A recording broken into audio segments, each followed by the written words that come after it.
আজকে কী রান্না করছো গো? ভালো গন্ধ বেরিয়েছে। এই যে খিচুড়ি হচ্ছে গোবিন্দভোগ চালের, একটু ভাজা জিরের গুঁড়ো দিয়ে দিচ্ছি।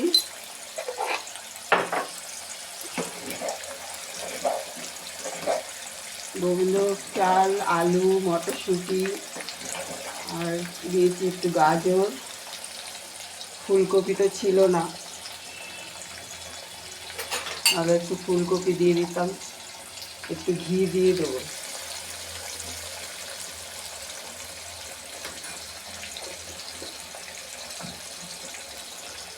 আর একটু সামান্য একটু চিনি দেবো। খিচুড়িটা হয়েই গেছে প্রায়। আর এদিকে হয়েছে বেগুন ভাজা, আলু ভাজছি, আর এখানে আরও আছে, ভাজা হবে আজকে। এই হচ্ছে আগে রান্না।